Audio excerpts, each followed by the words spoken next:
Thank you for being here at this evening of tremendous importance. I want to start by saying that I really wasn't supposed to be here tonight. What? How could I possibly not be here when Chabad of Columbus sponsored the event and invited you all? Even if we weren't the host, how could I not show up when our generation's top advocate for Israel and the Jewish people, Douglas Murray, comes to Columbus to speak?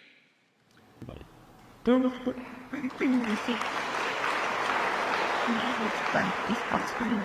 reason why I wasn't supposed to be here tonight is because my father, Yossi Kaltman, of blessed memory, wasn't supposed to live.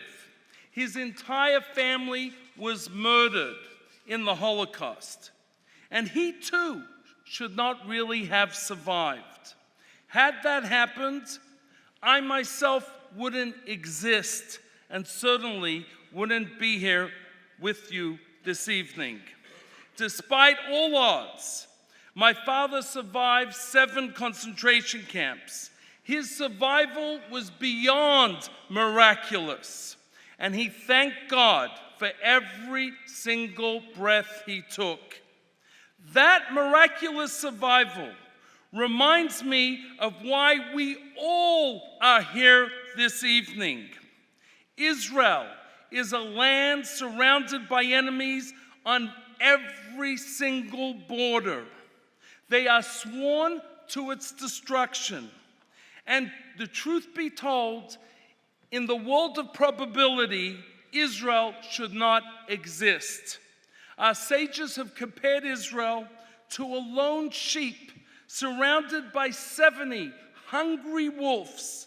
And the only reason we survive is because God is the active shepherd protecting us.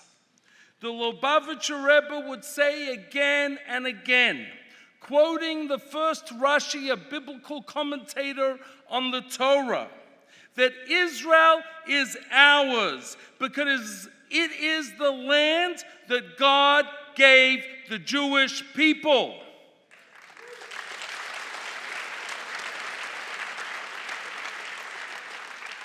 Israel is ours, literally thousands upon thousands of years before anyone else who is claiming otherwise existed as a nation. The ultimate reason that Israel has endured, think about it, 8 decades of war, terror, existential threats of all kinds, is due to God's constant protection. We live in a world where actions matter.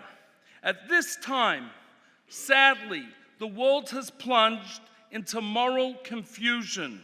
We desperately need champions to defend Israel, whether it be on the military battlefield against terror, on the front lines of our campuses, fighting for the hardest commanders of America's next generation.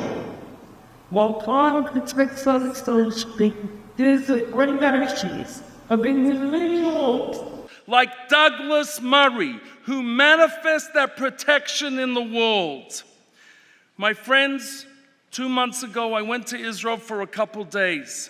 And even before I unpacked my bags, I went to Yad Vashem, a museum in Jerusalem where they have the righteous among the nations, people who protected Jews at our darkest hour. The list contains some 30,000 names.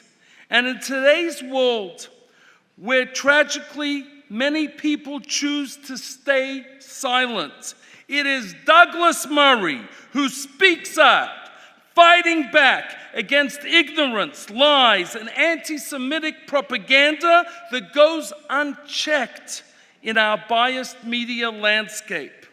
I often think, if only If only there were more conscientious individuals in the 1930s and 40s who possessed the bravery and the moral clarity, I repeat, the moral clarity of Douglas Murray, then perhaps I would have been able to meet my grandparents.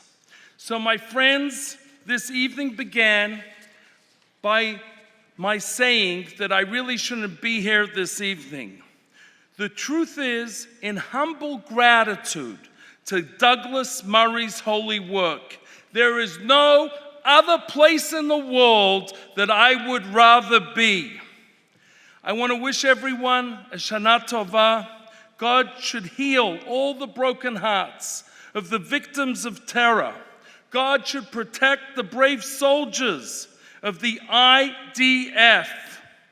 And God, please bring home the 48 hostages. And when you're bringing home the 48 hostages, bring us all home, once and for all, to Jerusalem with Mashiach speedily in our times. Thank you.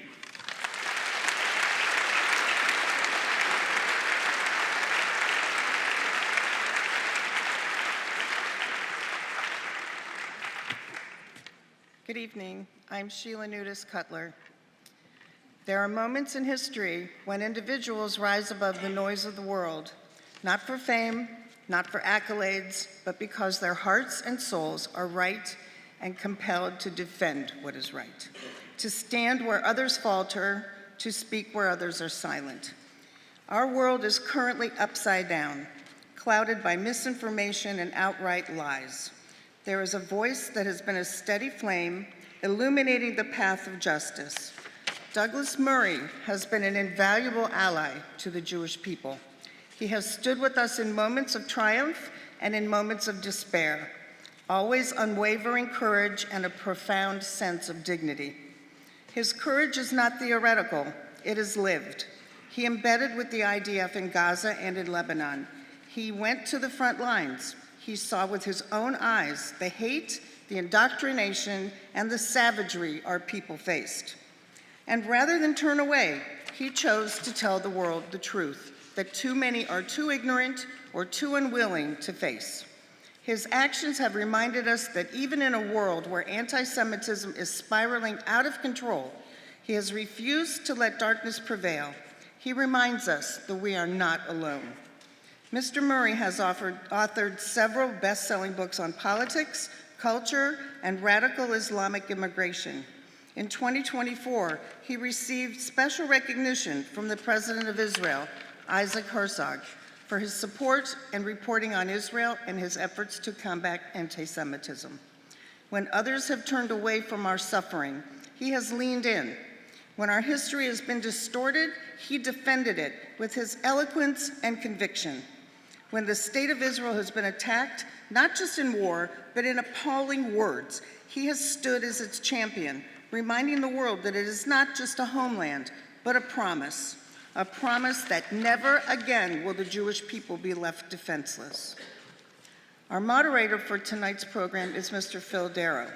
Phil is a lifelong resident of Central Ohio, a retired business owner, two-term elected member of the New Albany-Plain Local Board of Education, and now writes a bi-weekly column for the Columbus Dispatch, part of the USA Network. An important part of Phil's family philanthropy is supporting social discourse initiatives like this one in the New Albany schools and at The Ohio State University.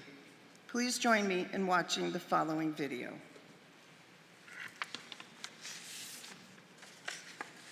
And today we're speaking with renowned author and journalist Douglas Murray.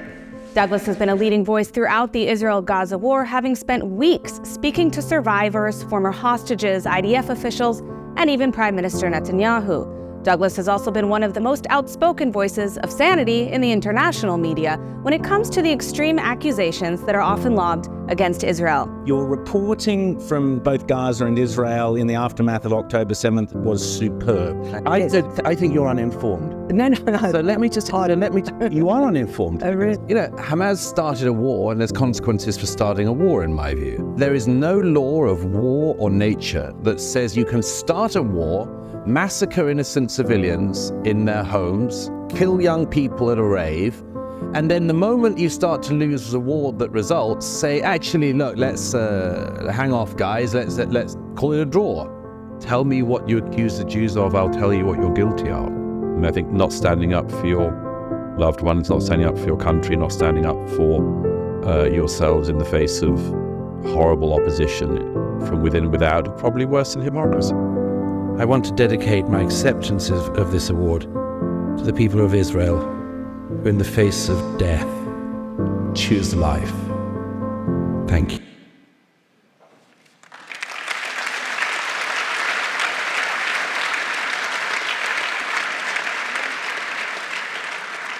Ladies and gentlemen, I'm extremely honored to present to you Mr. Phil Derrow and Mr. Douglas. I am extremely...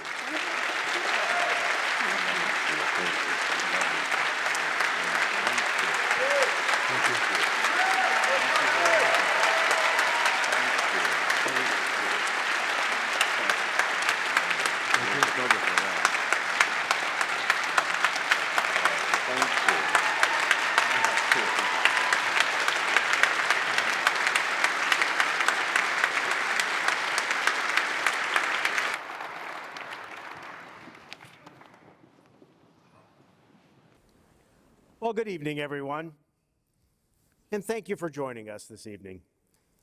You know, we have a lot to cover, and we'll do our best to make it worth your time, so let's jump right in. You know, the video ended with a short but powerful sentence, "In the face of death, choose life." And when I first saw it a couple of weeks ago, I thought it was a great way to start the program, and probably a great way to finish it, too. Just as you did with the video. But as much as you probably would have liked to, you didn't make those words up, right? They have a long history. Would you mind sharing with us? Well, actually, before we go there, I think it's important to acknowledge that just as important as this conversation is, it's even more important in the face of what happened just a few days ago with the political assassination of Charlie Kirk. So, in the face of death, choose life. What's the origin of those words? What do they mean for us today? And why is it so important that we continue to talk? First of all, thank you, Phil, and thank you, all of you. It's such a pleasure for me to be in Columbus, Ohio. It really is. And thank you for choosing to spend the evening with us. Of course, the invitation to choose life is perhaps one of the key cornerstones in Scripture that the Jewish people, and I think the whole Judeo-Christian world, has learned an enormous amount from. The psalmist says it, we get the same demand in Deuteronomy, and for many people who have swum in the oceans that we've swum in culturally, politically, it seems obvious. Why would you not choose life? But there are groups in the world, always have been, who have a different set of values. And in the aftermath of October 7th, I wanted to try to explain to the world who didn't know that Hamas, Hezbollah, Islamic Jihad, the Iranian Revolutionary Government in Iran, don't share that value. On October 7th, the terrorists, thousands of terrorists who broke into Israel, massacred their way through peaceful communities in the south and young people dancing at a music festival. They had a totally different set of values. And that value is one that has very often been said by them, was said by the head of Hamas many times, which was, they, the Jews, the infidels, they value life. but we value death more. And the taunt they used to say, some of them still do, is we love death more than you love life. And in my 25 years or so now writing about these issues and others, I'd often heard that. I'd heard it from Al-Qaeda when they attacked this country in 2001. That was one of the taunts of Osama bin Laden. We love death more than you love life. I heard it when terrorists massacred their way into the newspaper offices of Charlie Hebdo in Paris in 2015, when suicide bomber blew up at a Manchester Arena concert given by Ariana Grande in 2017. I'd heard this for years, and it always seemed to me to be an almost unsolvable taunt. You know, if somebody says, you know, your weakness is that you value life, I thought, what can you do in front of a death cult like that? What can you do in front of a movement so hateful that it literally wants death not just for its enemies but also for themselves? There's an easy-ish answer to the second bit, which is if somebody loves death so much you can help them. But there's also just this civilizational challenge. What does it mean? How can you counteract that? And I actually realized in the period that I was living in Israel for most of the year and a half after October 7th, I realized that the people of Israel had given the answer, which is there's nothing wrong in loving life this much. In fact, it's going to be why we win. It's because those are our values, and we cherish them, and we live by them. And all the time I've spent with the IDF and others has just embedded this thought in me that this is actually where I turned from a pessimist into an optimist. When you see people embodying that. Let me tell you a very quick story of that. The other week I took a holiday finally for the first time in quite a while, and inevitably on the first day of the holiday the Iran-Israel war started. That's what happens. Always look out for me at airport departure lounges. If I'm going anywhere nice, there's a possibility there'll be a war. In the middle of that war, of course, you know, I was getting lots of videos and messages and checking in on friends in Israel as the Iranian ballistic missiles were raining down. And I was so moved by the response of the citizenry of Israel. I've seen this many times, and many of you will have seen this if you visited, that even in the bomb shelters, with ballistic missiles landing on Tel Aviv, the videos I was being sent by friends were of young people, old people, dancing and singing and keeping up their spirits in the midst of this. I said to one friend, I got a video, she sent us some young women dancing with an Israeli flag, a bewildering variety of backgrounds. It would have amazed the social justice warriors who seem to think that Israel is an all-white society, but let's come back to that. They were dancing and keeping their spirits alive, and I said to this friend, in the last couple of years I've been trying to popularize the term death cult to describe Hamas and the Iranian Revolutionary Government and others, and I said to this friend when she sent that video, I said, the world's biggest death cult just met the world's greatest life cult, and the life cult's going to win. And I believe that very strongly. On the issue of the terrible events of the past week, there's much to be said about this and much to think about on it. It was a devastating thing to happen, principally for Charlie's family, but also I think for everyone in America. One of the foundational virtues of this republic can be found in what Alexis de Tocqueville, the great 19th century French writer, observed when he came to America in the 1820s. One of the things he said in his famous book after that, Democracy in America, was that one of the things that amazed him about America was that the citizenry, as well as the politicians, valued what de Tocqueville called face-to-face interactions, face-to-face exchanges. Whereas he noticed in Washington, very famously, but also in communities across this country. The citizenry recognized the virtue of face-to-face exchanges. Why was this so important? And of course it was unusual. It struck de Tocqueville because this was not the case in France in the 1820s. It struck him because he realized something crucial, which I suggested in the New York Post the other day, is something that Charlie Kirk also realized, which is the virtue and the value of face-to-face exchanges are, if you are looking into the eyes of another human, even if you disagree on everything, you still see their humanity.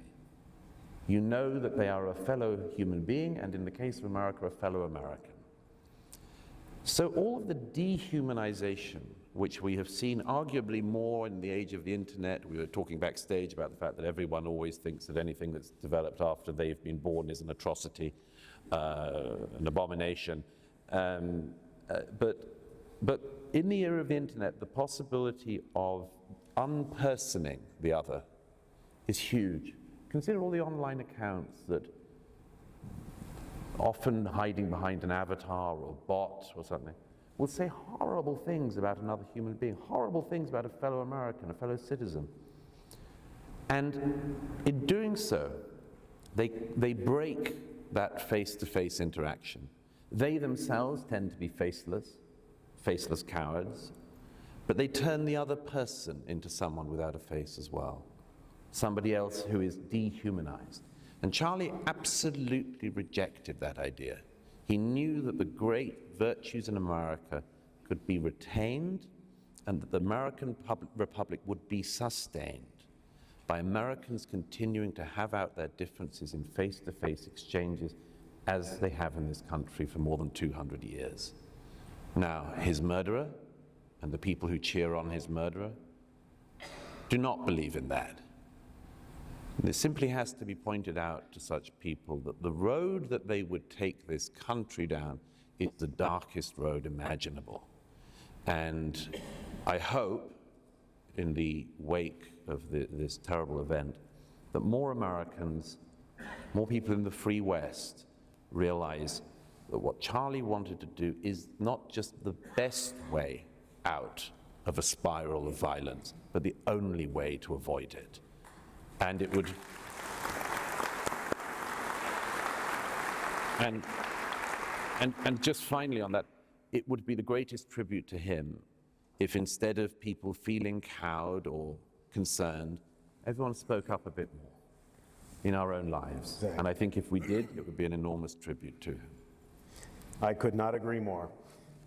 His organization was called Turning Point USA, and it's sad that his death might be the turning point, but if we were to honor the life of somebody who was committed to civil discourse, whether you agreed with him or not, the best way to do so is to talk more.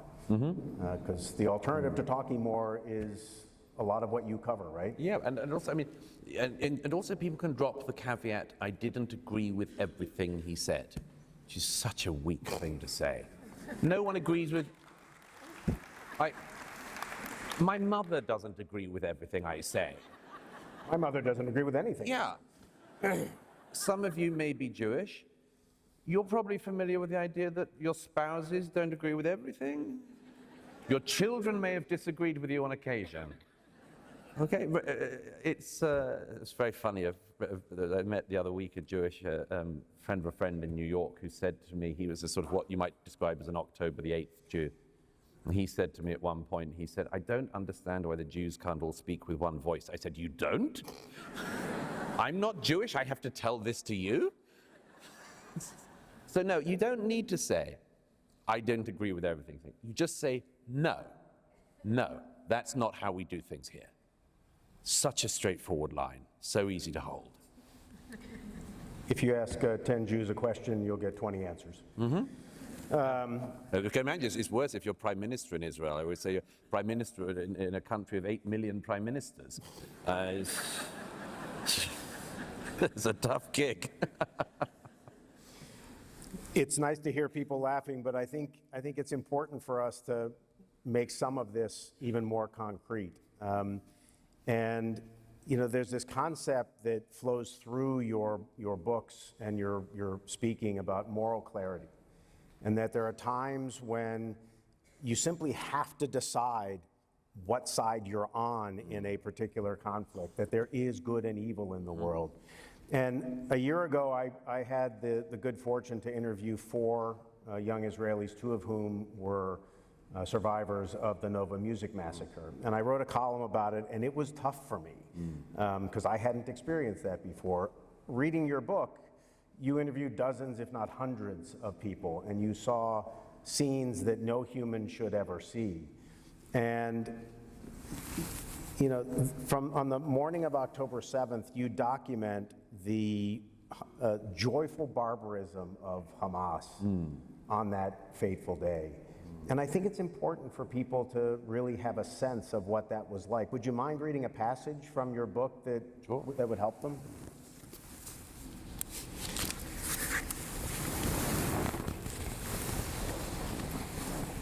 Oh, yes. This is from the introduction.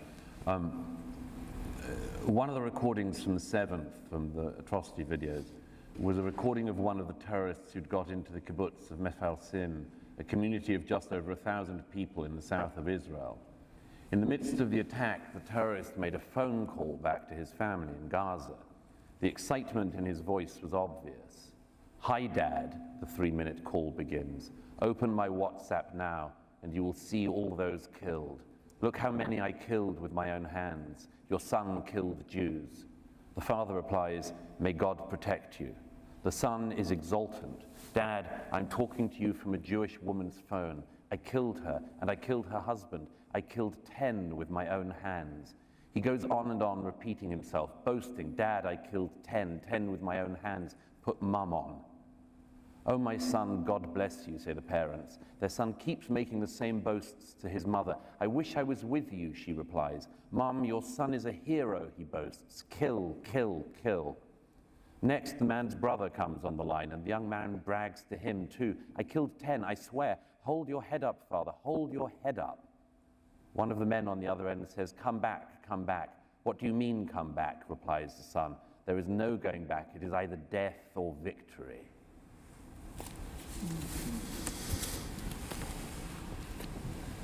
So that's the reality, right? That's a part of the reality for sure, yeah. You know, that's the reality of that conflict. And you know, throughout the book, you document that this is the enemy that the West, frankly, is facing, not just Israel, but the West. And you talk about that. Is that when you got this sense of moral clarity, or did you have it before? Did you know it from other things you've done? I'd like to think, if I do have it, that I had it before. But I think there are times when everything clarifies. I said about October 7th, pretty soon afterwards, I said sometimes a flare goes up and you get to see where everyone is standing. And I think that was very much the case on October 7th. I was at my home in New York, and on October the 8th, I'd heard there was going to be a protest in Times Square down the road. And I went to it, and there were hundreds of people there in the center of Times Square. And what were they demonstrating about? They weren't demonstrating against Hamas. They weren't demonstrating in support of the people as the massacre was still going on. They were supporting Hamas. They were waving banners in the center of New York, praising the ongoing massacre.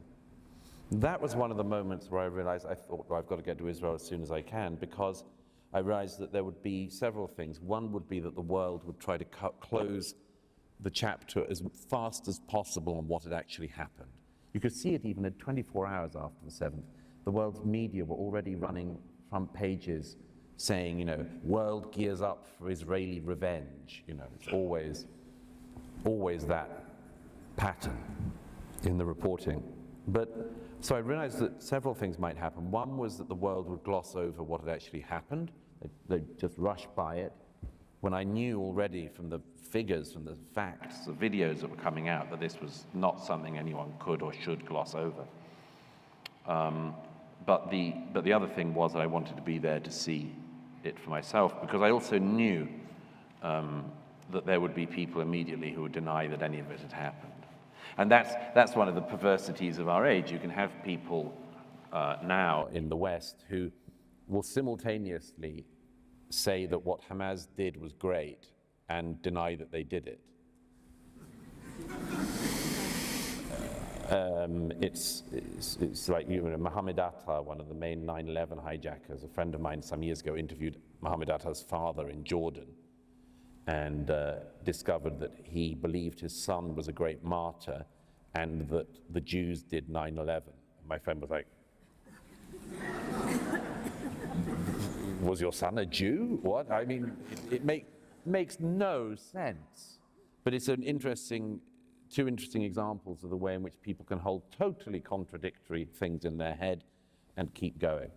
One of the perversities, of course, about the 7th was this element of absolute barbarism. To say it's medieval barbarism would be to slur the Middle Ages.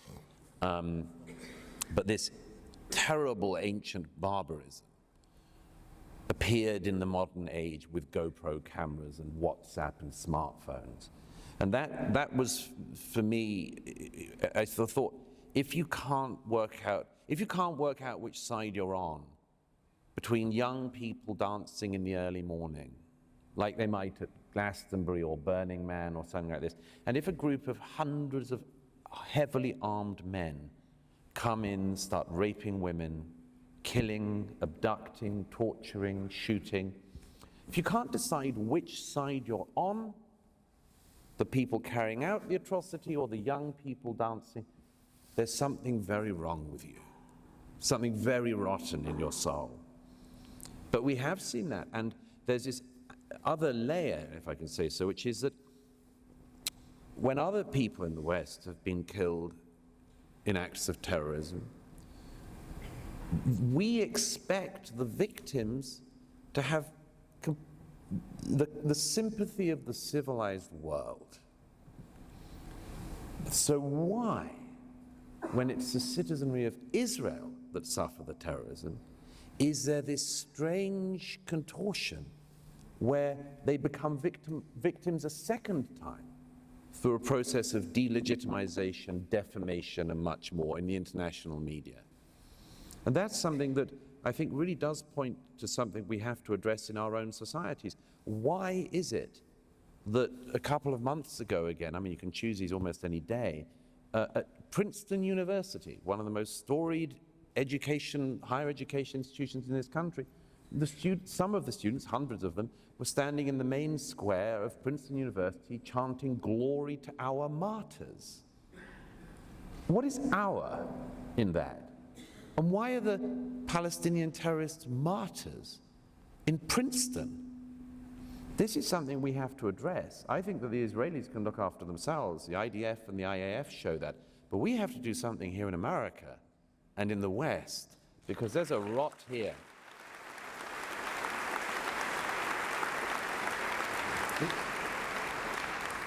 You asked why. Do you have an answer? Because I don't really have an answer, and I haven't talked to anybody else that has an answer. Why do young people in particular, why have they many of them, seemingly embraced an ideology that is about as illiberal an ideology as it could be, that is truly evil, that runs against everything that they theoretically stand for, yet here they are? I mean, why? It is an extraordinary question, and it needs to be answered. There are several possible answers. The main one is, of course, that in America, as in Britain, which you can tell is where I'm from, in most countries in the West, I was in Canada the other day, they have absolutely the same problems there. We do have this problem of good parents, nice parents, sending their children to university where they become stupider and more wicked.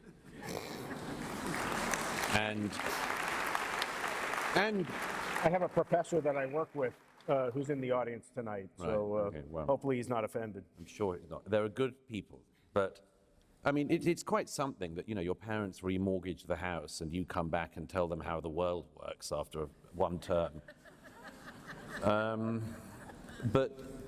But I mean, there has just been an intense indoctrination. The reason, all of the figures bear out what you say. All the polls bear out what you say. There is an age and a demographic problem in this country of their views of terrorism, the use of violence. If you look at the percentiles of the American population who believe that violence is an appropriate response to speech you don't like, it's way down as a minority view in every group other than the young. Well, that's something we have to address. And all of these things are connected. All of them are connected. You wouldn't, if you didn't have that view of violence, then you wouldn't be having Jewish students chased across campuses in the US with people screaming, "Go back to Poland," and the people screaming, "Go back to Poland," believe they are anti-racists. You know, so it's all got tied up, and I have two main explanations for it. One is this intense indoctrination of young Americans, I say, where it's worst if they go to university, is that they get taught this idea that the world is effectively about oppressor and oppressed. It's about victims and victimizers. And they get this whole, if you don't mind my saying so, BS ideology fed to them. And it believes that any problem in the world, in fact, any place in the world, you look at it, you work out who is the oppressor, who is the oppressed, and then you side with the person who's oppressed. Now, this system doesn't work, by the way, and of course it breaks down under its own contradictions, and there are masses of places in the world they don't bother to look at because it would frankly be too complicated. But what they have done is that this ideology has been implanted onto the Middle East, and now Israel, for a large number of young people in America, is, you know, if you're an anti-capitalist, Israel is the uber-capitalist state. If you are anti-white supremacist, as if that's a very brave thing to be in the 2020s, you can say, well, Israel is a white supremacist state. Again, you've never walked down the street in Tel Aviv. If they're anti-colonialist, and again, so brave in the 21st century to be anti-colonialist. By the way, if they did want to be anti-colonialists, they could try to object to the Chinese Communist Party being a colonizer across Africa, but let's park that. Or they could be anti the Iranian revolutionary government colonizing the Middle East, but again, park that. If they are anti-colonialists, they look at Israel and they say Israel is the most colonizing power. If you are anti-genocide, which is another great, brave label these people give themselves, then they can say Israel is the one committing the biggest genocide. And that's what they do. It's like Israel is the place they can pour all of their discontents and all of their ill-thought-through ideology onto as the ultimate expression of all the things that they are believing that they are against. But I think there's one other thing that needs to be said about this. There was a clip, I think, in that video of a quote that I was stunned by when I came across it some years ago, in the middle of a great novel of the 20th century called Life and Fate by the late Vasily Grossman. He's a great hero of mine. He was a Soviet Jewish war reporter and novelist, and he was the first journalist into Treblinka, and he covered the Battle of Stalingrad. He was an amazing man. But in the middle of Life and Fate, which is his sort of war and peace of the 20th century, he devotes 3 pages to the question of anti-Semitism, and it's spellbinding. Why does he stop the narrative between Stalingrad and the death camps to address the question of anti-Semitism? It's because he realizes that this is the pivot on which the century is turning. And it's such a brilliant passage, but one of the things he said, he basically says everything. I mean, there's a lot to be said about anti-Semitism, but he basically says distills everything that needs to be said in those pages. One of the things he says is it can be found absolutely everywhere. This is what he says. He says, it can be found absolutely everywhere. It can be found in the Academy of Sciences and in the games that children play in the schoolyard. But the great observation he makes, it comes after that. He says, everywhere it tells you about the person who suffers from it and nothing about the Jews. And then, the great kicker, he says, tell me what you accuse the Jews of, I'll tell you what you're guilty of. Now, in his own time, he had many examples of that. And the most recent one that Grossman had was the Nazis. He makes the point that the Nazis throughout the 1930s and 1940s said that the Jews were racists who wanted to take over the world. They're only describing themselves. But that had been the case throughout history. Now, how does that apply to today? Because young Americans, young people in the West, as I say, it's the same in Canada, same in Britain and in Europe, but it's maybe worse in America. Young people in our countries have been taught that they live in a country which is based on genocide, white supremacy, colonialism, ethnic cleansing, and all these other things. They have been told that that's the American story. And I wrote 2 books back in The War on the West. I wrote there when I was looking at that phenomenon, which is just so ahistorical and smear of this country's history. But I said then, there will be a consequence of this movement, because if you teach people that they're guilty of things they haven't done, it will pour out somewhere. Because the thing about, even if a country had done those things, there is no way to break the cycle on it, because there is no one alive to ask for forgiveness and no one alive who could get forgiveness given to them. So you simply have guilt taught to people for something they haven't done, which they're told their forebears did. So that an Asian American in the 2020s can be told that they're responsible for Jim Crow. And they're meant to, well, what can I do about it? Nothing. That's going to burst out somewhere. And I believe that the world has seen how it bursts out. It burst out after October the 7th, where all of these young people were accusing Israel of these very familiar things. That Israel was ethnic cleansing, genocide, white supremacist, colonialist. That's why I said you need to slightly tweak Grossman's line for this generation. Tell me what you accuse the Jews of. I'll tell you what you've been taught that you are guilty of. That's what's going on. They believe that they can get rid of any historical guilt by fighting like hell to delegitimize the one Jewish state in the world. What they think they'll get at the other end, they haven't thought through. Why it would be the case that if another Palestinian state is created, trans people everywhere would be free, no one knows. Yet to be decided. But that's effectively, it's a utopian dream that's very badly thought out. But I think we can say something very clear to the people who believe that. You say, you know what?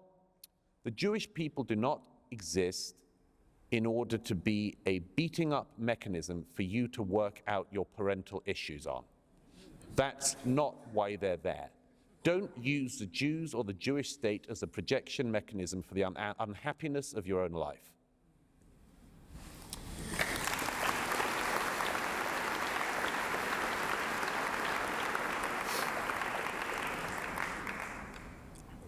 We have 20, 30, 40 years of history of teaching this to young people. Is it 20, 30, 40 years of teaching to get out of it, or is it going to take something more, something awful? I'm hoping it can be done faster than that. But, it's the great Irish satirist Jonathan Swift, who wrote Gulliver's Travels, had a great line that I often take my line. Oh, really? He had a great line I'm very fond of, which he said once, you cannot reason a man out of a position he was not reasoned into. And I do think one of the things we have to do, as well as addressing the indoctrination and the bad thoughts and ideas that have been pumped into the mainstream in this country, I do think also we have to ask, what is the unreasoned part of people that is pushing them into this? Like, what is it that is lacking in the society or in the culture that means that a young person would seek to find meaning in their life by screaming at Jews in the middle of Times Square? Like, what has gone wrong? And I think that actually points to a great meaning deficit in our societies, which we need to fill. Because if it's not filled by good ideas, good faith, and much more, it'll be filled by bad faith and bad actors with bad ideas. You know, I agree with that, and in fact, toward the end of your book, as I was reading, and you were ending it on a reasonably high note, telling stories of survivors and the families of survivors, and how they found hope and purpose. And it reminded me of another book. You know, your book was a pretty fast read if you can. If you can allow yourself to take the time. It's not, a couple of hundred pages. It's not that long, but it's powerful. And there was another book by a survivor of the Holocaust, Viktor Frankl, and the book is Man's Search for Meaning. Great book. And yeah, it's a terrific book. He survived the horrors of Auschwitz and Dachau, and he came to understand what made the difference between those who survived and were able to go on with life and those who couldn't. And I saw the same sorts of things in the stories you were telling about survivors. So, I asked you in the green room if you were familiar with it, just to make sure that I wouldn't be setting you up. But do you see parallels between those two ideas and this idea of when faced with death, choose life? Very, very much so. I had the great privilege last week of speaking in Baltimore for a fundraiser we were doing for the kibbutz near Oz, which is one of the kibbutz worst hit on the 7th, which I went to just after the massacre, and I got to know members of the community, survivors. I think 1 in 4 members of that small, beautiful kibbutz were either killed or kidnapped on the 7th. And it was a scene of unbelievable horror. But it was wonderful to be back with a couple of families from the kibbutz in Baltimore the other day to raise funds to try to rebuild the community. And just think of that for a moment. I mean, a place where house by house, just horror after horror, but they want to move back. They want to rebuild. They want to rebuild the kibbutz. And I had the great honor of meeting a man who I knew about and I had not met actually before, a man called Gadi, who I suppose is 80 now. His wife was killed on the 7th of October, and he himself was kidnapped into Gaza, where he was in captivity for more than a year. And his captors kept him alone all that time. He was actually held by Islamic Jihad. He never met other hostages. And he knew almost nothing about the outside world. And his captors occasionally taunted him that his wife was alive or that she wasn't alive, and the children were in captivity or Israel had been destroyed. But I said to him at one point, we were talking, and I said, the obvious question is how did you get through it? And it was so moving because he said, it's the younger people who are kidnapped, including the people who are still in captivity, unbelievably. Even now, almost 2 years on. He said, it's the younger ones I fear for more. And I said, why? And he says, I'm an older man now, and I have a lot to draw on. But I worry about the younger ones. But one of the things he said was, I said, but how, just help me understand how on a day-to-day business. He said, because I never gave up. I just never gave up. I knew I'm going to go home someday. Now, it goes back to one of the things that Viktor Frankl points to is, yes, the question of whether or not in the worst of imaginable situations you give up or not. That actually comes back to where we started about choose life. Because, again, it seems like such an obvious statement, but if you do believe in life, if you do believe in the value of life, the meaning of life, that life has a meaning, you can, as Gadi showed, you can get through anything. And that, in the end, it's a crucial thing for a society, for a culture to dwell on. It's like, do we actually value life in our society? Or do we give up on it or make it, contingent on other things?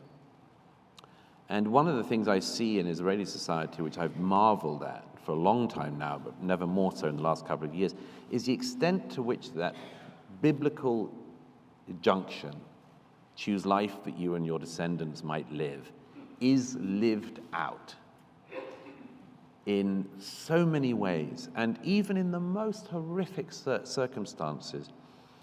You know this, Phil, because you've read the book, but I quote at one point in the book a remarkable woman. She is the mother of one of the 3 Israeli hostages who in December 2023 managed to escape from the building they were in the middle of a big firefight, and they were accidentally shot by IDF soldier. And it was from a unit, a very young unit, a sort of basically second year in the military, called the Bizlach. And it was a terrible era. I mean, if anyone doesn't know, what's called the fog of war is called the fog of war for a good reason. By the way, I might lighten it for a second by saying I have a great friend from Britain called Colonel Richard Kemp, who some of you may have seen over the years. He's a great man. He's a former colonel in the British Army, served in Afghanistan, Northern Ireland, and so on. We were doing an event in Tel Aviv for a charity a few months into the war, and somebody said to Colonel Richard Kemp, "Could you explain what this thing, the fog of war, is that we hear so much about?" He said, "Yeah, I'll give you an example." He said, when I was in Northern Ireland on the Irish border one night, we were looking for terrorists, and we saw these, in the 1970s, we saw these men coming towards us with guns, and so we opened fire. He said, unfortunately, it turned out to be the other half of our company. And he said, we let off so many rounds until we realized that they were the other half of our company. And he said, you may wonder at this point how this could have happened.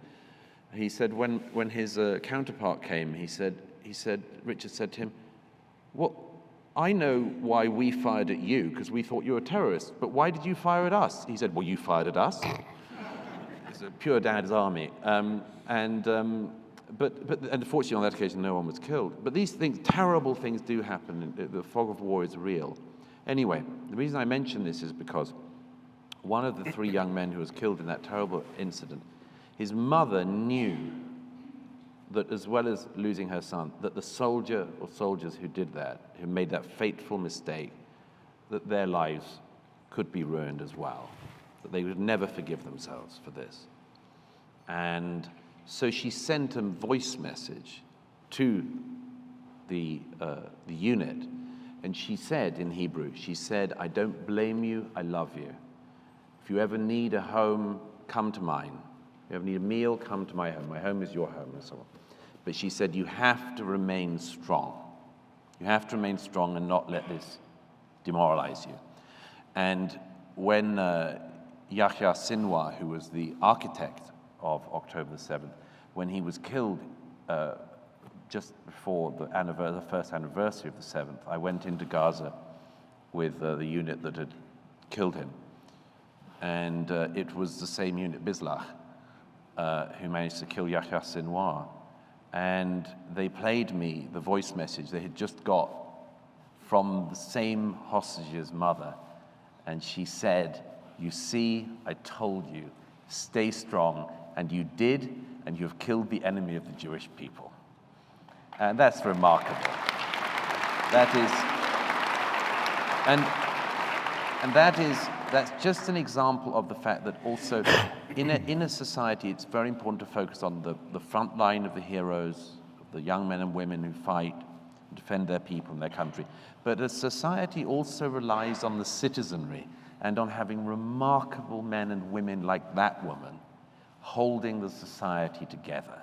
And that's one of the things, by the way, which I can never understand when I hear the sort of haters of Israel, people obsessed with Israel.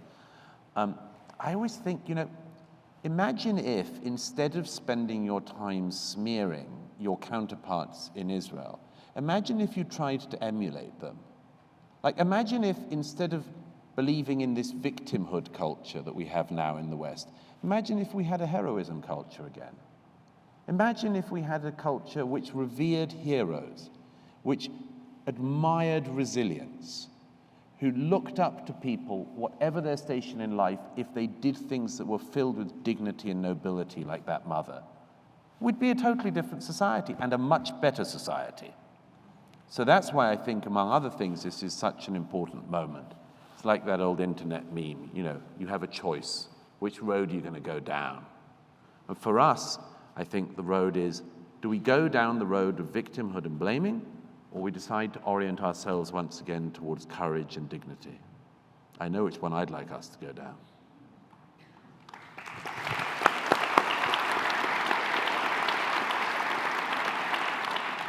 I'd like us to go down that road as well, and unfortunately, our time is up for the evening. I have 3 more pages of questions that we're not going to get to. We can do one.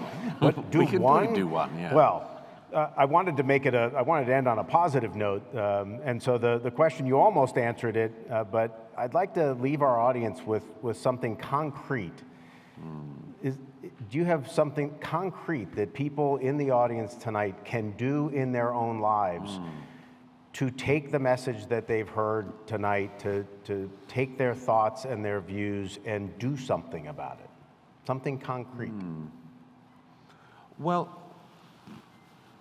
it's very hard because I don't know you all. But I don't either. It would be audacious of me. One thing I do think, slightly where we started off, I genuinely do believe that everybody who has a voice has the opportunity to make a difference. And I know from my own life that So sometimes people think, well, because this person disagrees with me on that, it's hopeless. But actually, if you bring the facts to the table, So sometimes people think, well, because this person disagrees with me on that, it's hopeless. But actually, if you bring the facts to the table, if you bring clear moral thinking to a subject, you can, at the very least, plant a seed of doubt. And I know that that's the case because it's been the case in my own life. All of you who have ever been married will know that if you have a row, it's likely that if one believes they're right and the other believes that they're right, that the one who was wrong will not immediately admit it. I don't know if that rings a bell with any of you. But very rarely, if it's something provably wrong, you definitely didn't turn on the dishwasher. Yes, I did. Very rarely does somebody have the courage to say, darling, you're completely right, I was wrong. It just doesn't happen very much. It doesn't happen often in our most loving relationships. So why would it happen with strangers? If people shift their attitude to something, they tend not to admit they moved. They will tend to pretend they always thought that, or that they never thought the contrary. So what is it that happens along that process? Seeds of other bits of doubt and information have been planted in their memory, in their heads. Well, this is a very, very important thing to do to counteract some of what we've talked about tonight. You can counter a lot of the lies by putting in a bit of truth. And I believe that everyone can do that in their lives, and everyone has a role, a mission, if you like, to do that. There are lots of straightforward ones, but I would say one perhaps most importantly, whether you're Christian or Jewish, whatever your views, whether you have no faith, I do think that it's very important that people take their own side in an argument. And there are a lot of people today who are increasingly scared of taking their own side in an argument. I know an increasing number of people, it's very sadly to me, outside of Israel and the diaspora, who've worried, and I understand it completely, I see it. I understand it, but they've worried in the last 2 years. Should I wear my star? Should I, should my son go to school with a kippah? I mean, I see people are worried, and they have lots of reasons to be worried, but it's also a very important time for all good people to make themselves visible and heard. And I think that we can, and I think that we can do so in a spirit of optimism, to say where we started from, which is we will not apologize for being people who love life. We will not apologize for our heritage. We will not apologize for our faith. We're very proud of it. And if you don't like, have a good day.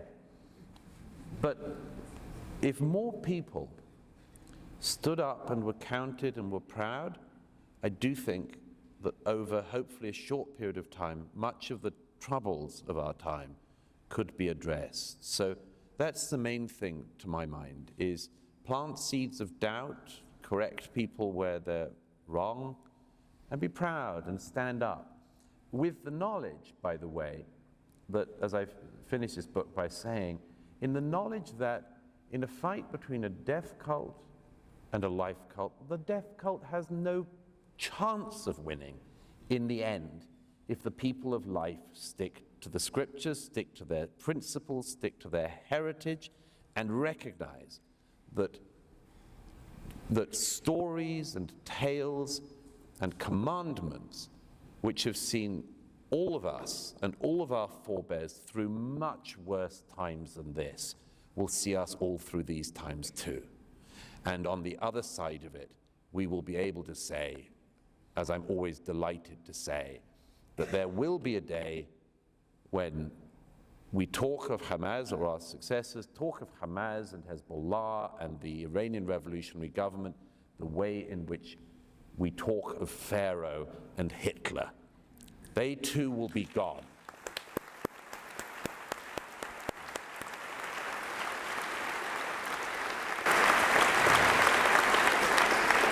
Well, you actually answered 3 of my questions right there. So There you go. that's a great way to answer. I appreciate it. Our time really is up. I'd like to thank you, Douglas, for your courage in reporting from some of the most difficult and horrible places on earth. I'd like to thank the audience for coming out and being a terrific audience. And with that, good night. Thank you. Thank you so much. Thank you, Phil. Thank you. I really enjoyed that. That was Great. Thank you. Thank you, Columbus. Thank you. Thank you.